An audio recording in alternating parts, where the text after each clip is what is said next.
சிவா, அயலி எங்க? சார் வீட்டுக்குள்ள இருக்கா சார். சார் நியூஸ் பாத்தீங்களா? பார்த்த சிவா, என்ன நடக்குதுங்க? எனக்கு ஒண்ணுமே புரியல. எப்படி சிவா இத்தனை வருஷத்துக்கு அப்புறம் அர்ச்சனாவை பத்தி மறுபடியும் வெளியில தெரிய ஆரம்பிச்சிருக்கு? இதை யார் பண்ணிருப்பான்னு உங்களுக்கு ஏதாவது ஐடியா இருக்கா? இல்ல சார், எங்களுக்கும் எந்த ஐடியாவும் இல்ல. நாங்களே குழம்பி போய் தான் இருக்கோம்.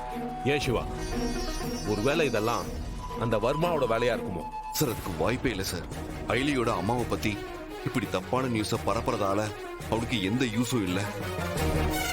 இன்ஃபேக்ட் இதனால இன்னும் அவனுக்கு பிரஷர் தான் அதிகமாகும். எங்களுக்கு வேண்டாதவங்க யாரோ தான் சார் இதை பண்ணிருக்கணும். அவங்க யாருன்னு சீக்கிரமா கண்டுபிடிச்சிடறோம். சிவா, இந்த விஷயத்தை யார் பண்ணியிருந்தாலும் நாம அந்த வர்மாவை சீக்கிரமாவே பிடிச்சாகணும். அவனை பிடிச்சிட்டா இந்த எல்லா பிரச்சனைக்கும் சொல்யூஷன் கிடைச்சிடும்.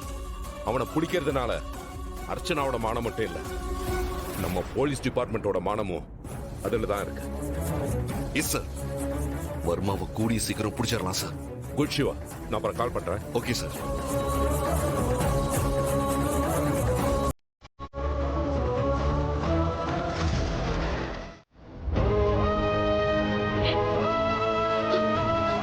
இந்தியாவில் நடந்த பல குண்டுவெடிப்புக்கு இவங்களும் உடனே இருந்ததாகவும் சொல்லப்படுது. இந்த அர்ச்சனாக்கும் போதைப் பொருள் கடத்தல் கும்பலுக்கும் தொடர்பு இருந்ததா பேசப்படுகிறது.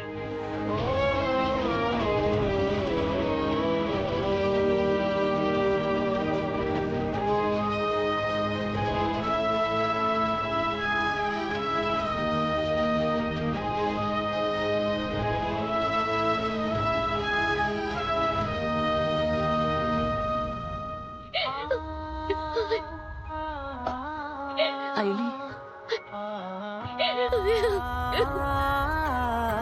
நீ இப்படி அழுதுகிட்டே சாப்பிடாம இருந்தா உன்னோட உடம்பு என்னத்துக்காகும் அயலி? கொஞ்சமாவது சாப்பிடு. எனக்கு வேண்டாம் அண்ணே, பசிக்கல. என் அம்மா எந்த தப்புமே பண்ணல அண்ணே.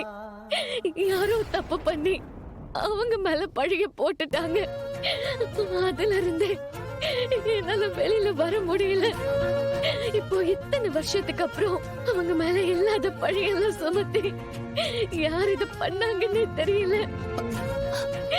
எனக்கு தெரிஞ்ச அம்மா யாருக்கும் எந்த கெடுதலும் நினைச்சதில்ல அண்ணே.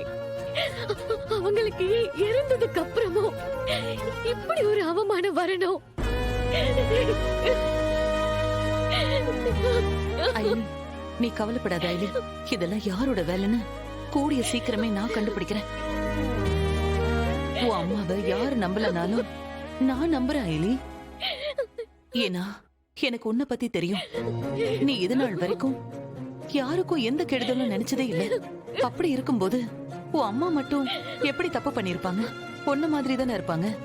நீ தைரியமா இரு அயலி, உனக்கு நான் இருக்கேன்.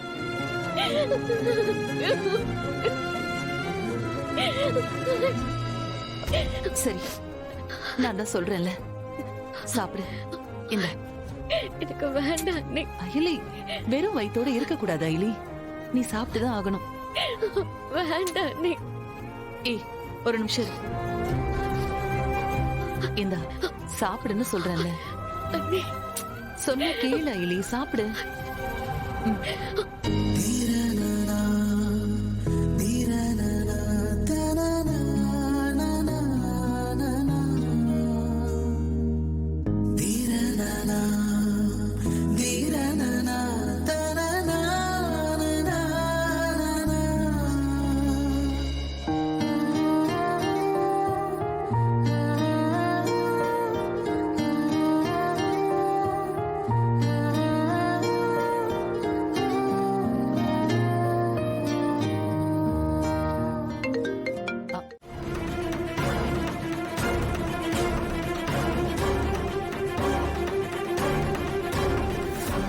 ராஜேந்திரன் மாமா, நான் அர்ச்சனாவோட பொண்ணு மாமா. இத பாருங்க ராஜேந்திரா, அர்ச்சனா என்னோட க்ளோஸ் ஃப்ரெண்ட். அவ சொன்னதுனாலதான் நான் உங்களை என்கிட்ட டிரைவரா வேலைக்கு சேர்த்துக்கிட்டேன்.